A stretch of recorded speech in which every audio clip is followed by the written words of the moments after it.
is a form of energy. It is a measurable quantity. Calorimetry is the science of measuring the heat. The word calorimetry is derived from the Latin word calor. Do you know the founder of calorimetry? Yes, you are right. Scottish physician and scientist Joseph Black is the founder of calorimetry. Now, again look at Ryan, how his mother is trying to reduce the body temperature by using a wet cloth on his forehead.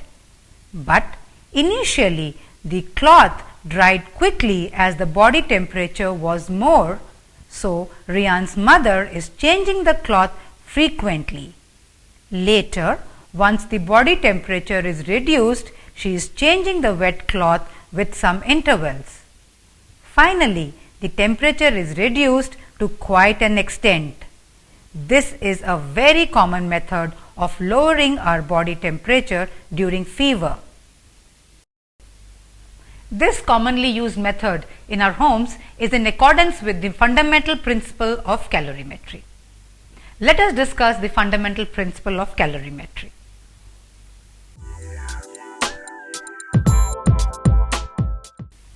The fundamental principle of calorimeter explains that when two bodies having different temperatures are brought in contact with each other, known as the thermal contact, heat transfer will take place from a body at higher temperature, that is Th, to a body of lower temperature TL, till a thermal equilibrium Te is attained.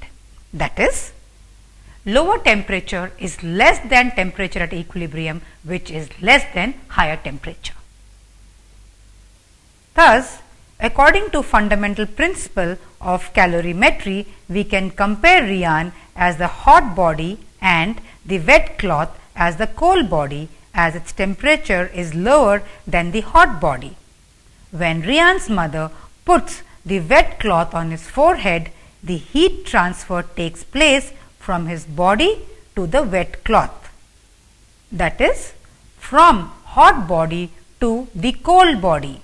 Since the temperature difference is higher, the cold body, that is the wet cloth, is absorbing more heat and drying quickly. So, Ryan's mother is changing the wet cloth frequently.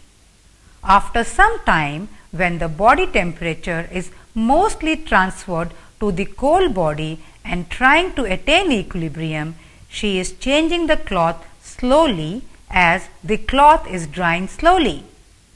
Finally, the body temperature is reduced because a thermal equilibrium is attained.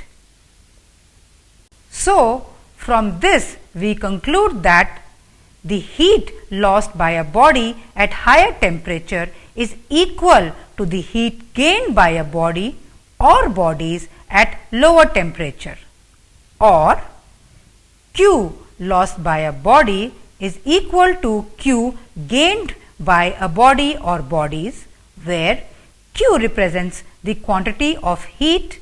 In CGS system, the unit of heat is calorie.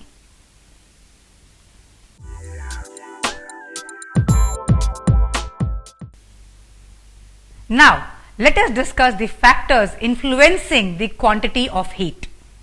We will perform one activity to observe the factors affecting the quantity of heat. Let us take two beakers, A and B. Beaker A is filled with 100 grams of water and beaker B with 200 grams of water. Place the two beakers on a tripod stand and heat them. See what happens. The container B takes double the time of container A to boil. That means the quantity of heat required to boil the water in beaker B is more, that is double than the beaker A. This is because the quantity of mass in B is also double the quantity of water in A. Thus, the quantity of heat, that is Q, absorbed by a body is directly proportional to the mass m of that body. So, from this activity we got the conclusion that the quantity of heat Q absorbed by a body is directly proportional to the mass m of that body. That is, Q is directly proportional to m.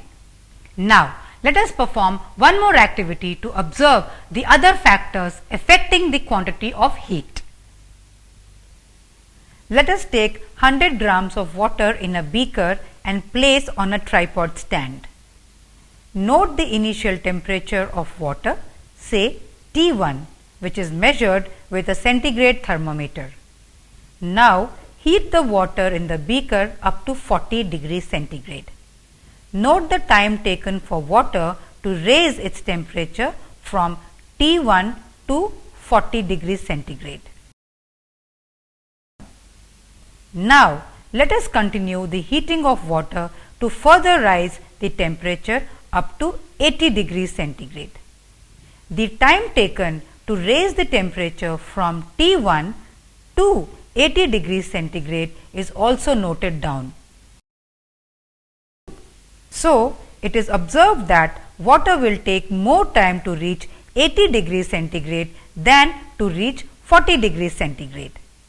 This is because the quantity of heat Q absorbed by a body is proportional to the rise in temperature. That is, Q is directly proportional to delta T. Q is directly proportional to m and Q is directly proportional to delta T. Combining both the equations, we get Q is directly proportionate to m into delta T, which is Q is equal to ms into delta T, where S is a constant called specific heat of the body, which depends upon the material of the body.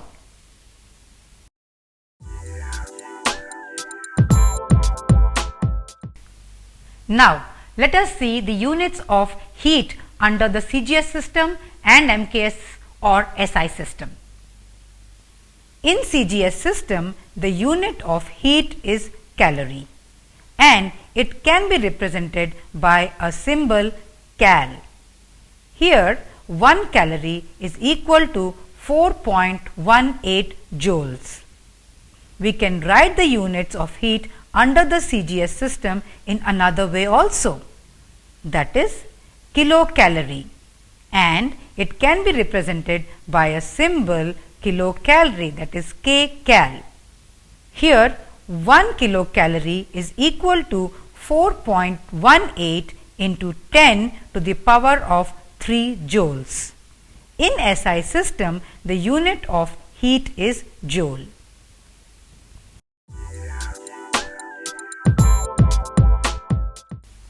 Now, let us perform one more activity to illustrate that the specific heat of a body depends upon the material of the body. Let us take 3 spheres of equal mass made up of aluminum, copper and lead. Now, take 3 beakers having the same quantity of water at room temperature. Fasten each of the spheres with a thread. Now, dip the spheres together in a beaker containing boiling water for some time, equal time for all the 3. Transfer these hot spheres quickly, one each, into the 3 beakers containing water at room temperature. Stir the water in each of the beakers and note the maximum temperature reached with a thermometer. You will observe that the beaker containing lead sphere attained the highest temperature and the next higher temperature is the one with copper sphere and then the aluminum sphere. Thus, the quantity of heat Q absorbed or released by a body varies from material to material because of the characteristics of that material. This is called the specific heat of the material.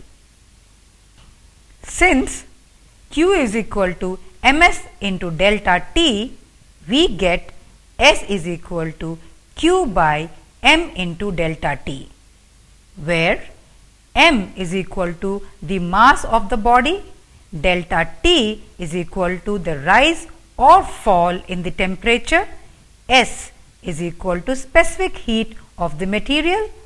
For m is equal to 1, T is equal to 1 degree centigrade, we get S is equal to Q. So, we clearly understood what specific heat is. Now, with this understanding, we can define specific heat S of a body as the quantity of heat Q required in raising the temperature of unit mass m of a body through 1 degree centigrade. Now, let us see the units of specific heat. In the CGS system, the unit of specific heat is calorie per gram degree centigrade, and in SI system, the unit of specific heat is joules per kg degrees centigrade.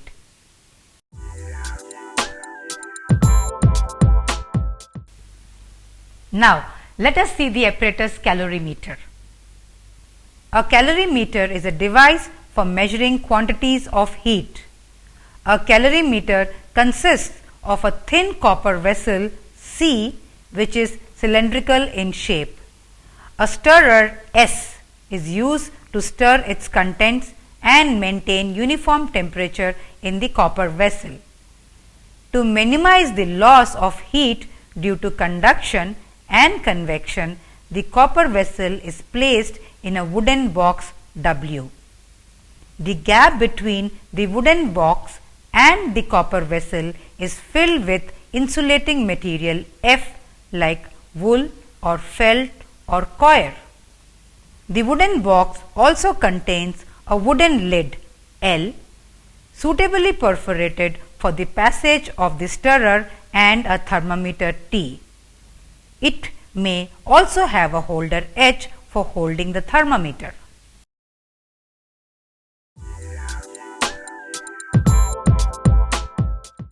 Now, let us see how to determine the specific heat of solids and liquids.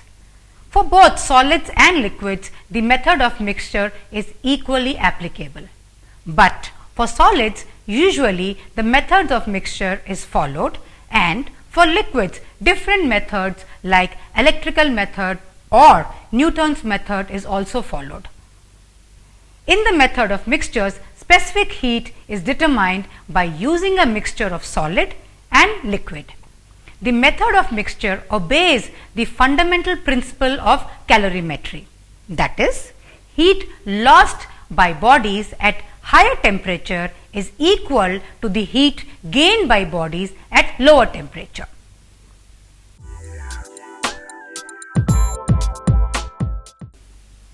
Now, we will see how to determine the specific heat of a solid by the method of mixtures. Let us take a small lightweight beaker. Fill half of it with a measured mass of liquid M. Note the initial temperature, that is T1 of liquid, with the help of a thermometer. In separate beaker, take boiled water now. Suspend a known mass M of metal bolt with the help of a thread in the boiling water. Note the temperature, that is T2 of the boiling water. After 5 minutes, the metal bolt from the boiling water is transferred quickly into the initial taken beaker containing liquid at temperature T1. Stir the mixture of iron bolt and liquid and note the maximum temperature, that is the resultant temperature, or it is also called the equilibrium temperature TE, with the help of a thermometer. Now, let us discuss the calculations involved in this method. Assuming the energy lost to the surrounding and the container to be negligible, we can express as heat lost by the solid is equal to the heat gained by the liquid. Q lost by the bolt is equal to Q gained by water, which is m into SB multiplied by T2 minus TE, which is equal to m into SW multiplied by TE minus T1, which is SB is equal to m into SW multiplied by TE minus T1 by m multiplied by T2 minus TE, where SB is equal to the specific heat of solid, that is bolt, which is unknown. SW is equal to the specific heat of liquid, which is water.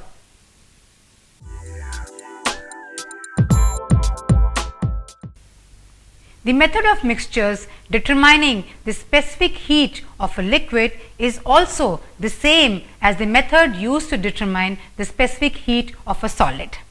But in this case, a solid of a known specific heat is used to determine the unknown specific heat of a liquid. The liquid is kept in a beaker, but we should also take care that the solid and the liquid do not react chemically with each other when dipped. Let us take an activity for determining the specific heat of liquids by the method of mixtures. Let us take a small lightweight beaker. Fill half of it with a measured mass of liquid M. Note the initial temperature, that is T1 of liquid, with the help of a thermometer. In separate beaker, take boiled water now. Suspend a known mass M of metal bolt with the help of a thread in the boiling water. Note the temperature, that is T2 of the boiling water. After 5 minutes, the metal bolt from the boiling water is transferred quickly into the initial taken beaker containing liquid at temperature T1. Stir the mixture of iron bolt and liquid and note the maximum temperature, that is the resultant temperature, or it is also called the equilibrium temperature TR, with the help of a thermometer. So, heat lost by the solid body is equal to the heat gained by the liquid. Q lost by solid body is equal to Q gained by liquid, which is Ms into delta T for solid body is equal to Ms into delta T for liquid. So, Ms into T2 minus Tr is equal to MsL into Tr minus T1. Therefore, SL is equal to Ms into T2 minus Tr by M into Tr minus T1, where SL is equal to the specific heat of the liquid, which is unknown, and S equal to the specific heat of the solid, which is known. Now, let us take another activity to determine the specific heat of a liquid. Let us take two identical containers and fill these with equal masses of water and liquid whose specific heat is to be determined. Note the initial temperature T1 of both water and liquid. Heat both the containers separately with identical spirit lamps for equal amount of time, let us say 10 minutes. Now, after heating is completed, note the temperature of the water, say T2, and QA gained by water is equal to the Q gained by liquid, which is Ms into delta T for water is equal to ms into delta T for liquid. So, MSW into T2 minus T1 is equal to MSL into T3 minus T1. Since mass for water is equal to the mass for liquid, therefore, SW into T2 minus T1 is equal to SL into T3 minus T1. Therefore, SL is equal to SW into T2 minus T1 by T3 minus T1, or SL is equal to T2 minus T1 by T3 minus T1, since SW is equal to 1, where SL is the specific heat of the liquid which is unknown. Now, let us see the specific heat of a certain liquid in calorie per gram degree centigrade. The specific heat of normal water is 1 calorie per gram degree centigrade. The specific heat of sea water is 0.94 calories per gram degree centigrade. The specific heat of mercury is 0.03 calories per gram degree centigrade. The specific heat of paraffin oil is 0.52 calories per degree centigrade. The specific heat of olive oil is 0.47 calories per gram degree centigrade. The specific heat of turpentine is 0.42 calories per gram degree centigrade. The specific heat of ethyl alcohol is 0.6 calories per gram degree centigrade. The specific heat of glycerine is 0.58 calories per gram degree centigrade. Now, let us see the specific heat of a certain solid in calorie per gram degree centigrade. The specific heat of aluminum is 0.22 calories per gram degree centigrade. The specific heat of copper is 0.09 calories per gram degree centigrade. The specific heat of ice is 0.5 calories per gram degree centigrade. The specific heat of iron is 0.12 calories per gram degree centigrade, and the specific heat of lead is 0.03 calories per gram degree centigrade.